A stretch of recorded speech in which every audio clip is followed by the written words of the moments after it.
Eu queria aproveitar e perguntar tanto a Loíse quanto o Igor. Ontem a gente viu maciçamente sendo comentada com relação à taxa de juros aqui no Brasil, e a gente viu também com relação à taxa de juros no mercado americano. E eu já começo perguntando o que é que muda para a Loíse na sua carteira de investimento com a mudança com relação à taxa básica de juros, que é a Selic. E depois eu vou querer saber também do Igor, o que é que muda? Ô Van, assim, no tipo de alocação que a gente faz, né, no tipo de estratégia que a gente usa, não muda absolutamente nada, né. O que pode variar, obviamente, claro, isso impacta em lucro, que por sua vez impacta em preços das empresas também, né. Impacta em, querendo ou não, em geração de fluxo de caixa dessas companhias. Então, para a gente, na prática, o que vai mudar é a velocidade com que você vai usar o seu caixa ou não, né, ou uma empresa ou outra pode se beneficiar ou não a curto, médio prazo com essa situação, né. Mas em vias de regra, a gente vê isso como mais uma boa oportunidade, né.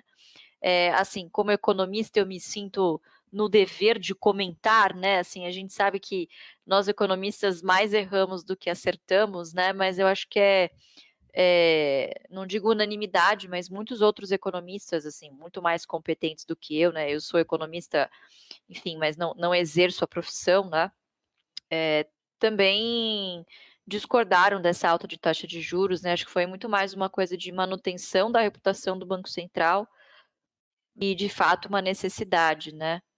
Mas, enfim, a taxa de juros ela é passiva, né, a gente tem um problema fiscal que, se não for sanado, a taxa de juros, enfim, não sei se vai conseguir resolver alguma coisa estruturalmente, né.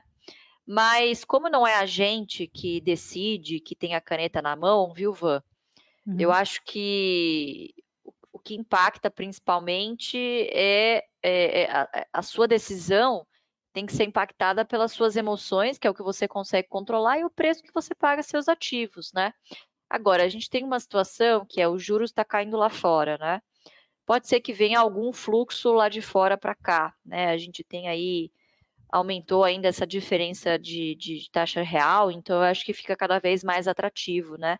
Então, vamos ver o que vai acontecer, mas, sinceramente, pessoal, se preocupem novamente com aquilo que vocês conseguem controlar, o preço que vocês pagam e a qualidade dos ativos que vocês têm em carteira, tá bom. No longo prazo, tudo acaba se ajeitando. Na verdade, eu também no início eu ficava muito também eu botava até um sistemazinho de alerta aqui no meu, a Selic subiu, a Selic caiu e etcétera e não sei o quê.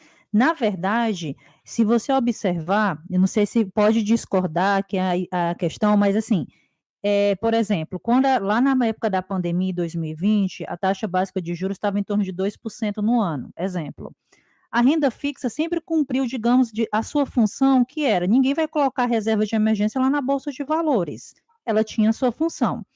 A bolsa de valores também não perdeu a sua função, porque a Selic estava a 2%. Historicamente, no Brasil, a taxa de juros é alta.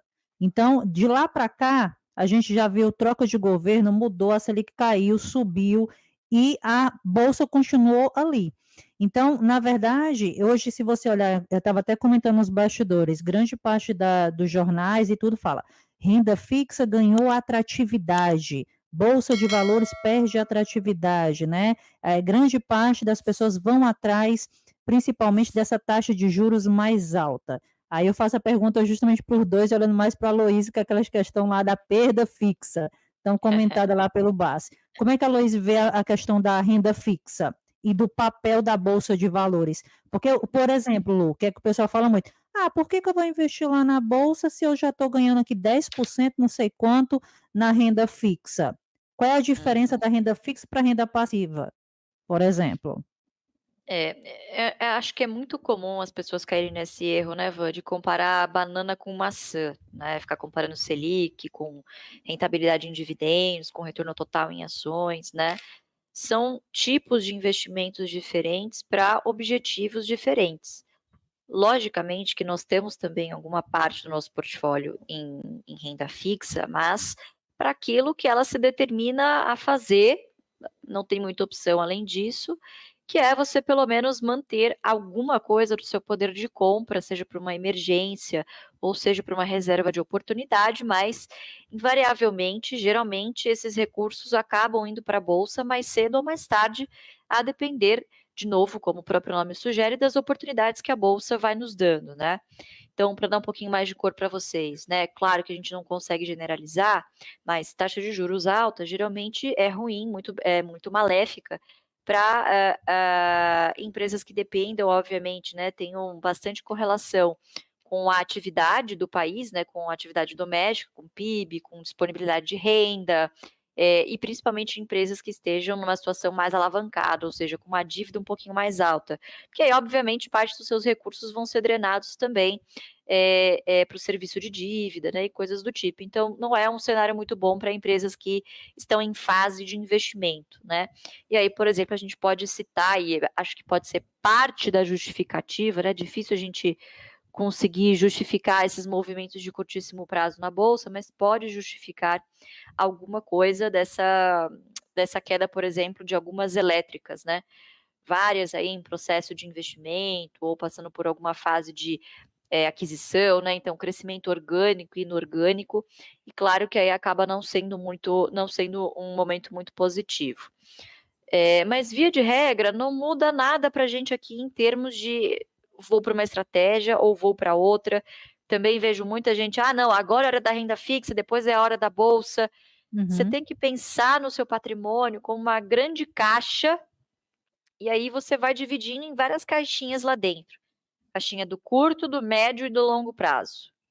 Caixinha do curto, reserva de emergência, ou aquele recurso que você vai precisar, né, no curtíssimo prazo para pagar alguma outra conta grande, alguma coisa do tipo. Médio prazo é a caixinha dos seus sonhos. Então, você está guardando grana para ir viajar, fazer um intercâmbio, comprar um carro, quitar uma dívida, coisas do tipo, você aloca ali na renda fixa também, a médio prazo, mas aí com um perfil de produto que possa te dar uma certa liberdade a mais de você pegar uma carência maior, uma rentabilidade um pouquinho melhor, né? E por último, a caixinha do longo prazo, pessoal, que é aí onde se encaixam as ações, né? E eu entendo essa ansiedade da pessoa que quer pular etapas, né? Mas é muito importante você ter a sua reserva de emergência ali paradinha, garantida na renda fixa, para que você tenha justamente a tranquilidade de poder fazer a sua carteira previdenciária. Pior seria se você tivesse uma emergência de repente e tivesse que vender as suas ações agora, por exemplo, no prejuízo, né? Ou seus dividendos que iriam para aporte, enfim, por uma necessidade, né? Então é sempre bom ter ali, ser conservador nesse sentido, não pular etapas e ter a sua reserva de emergência. E, obviamente, para esta finalidade, para quem tem recursos ali na renda fixa, acaba, obviamente, também se beneficiando, tá bom? É, Posso. Oi, vai lá, claro, Igão. claro.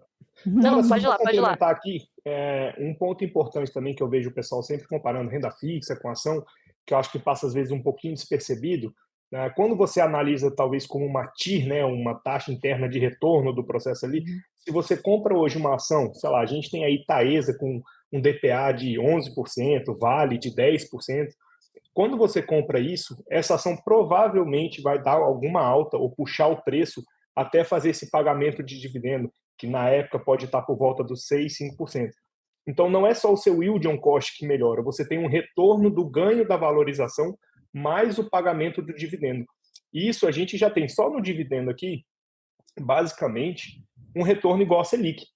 E o que a experiência nos diz, a gente que investe em ação, é que a gente consegue um retorno muito maior que a renda fixa, estando atrelado a esse processo de valorização com o pagamento de dividendo e o reinvestimento. Então, a renda fixa ela acaba sendo um pouco travada no processo. Você vai ter, a não ser que vou tradear a curva de juros, mas a gente já está falando algo muito mais avançado e que acaba, ao meu ver, sendo melhor ficar nas ações mesmo. Então, acho que esse é um ponto, quando você analisa a TIR, que as empresas fazem, elas quando vão fazer investimentos, elas sempre calculam a TIR, de qual projeto ela vai investir. Então, acho que se você enxergar o investimento da ação como uma TIR, considerando os dividendos mais a valorização, você vai ver que isso é muito maior do que a renda fixa.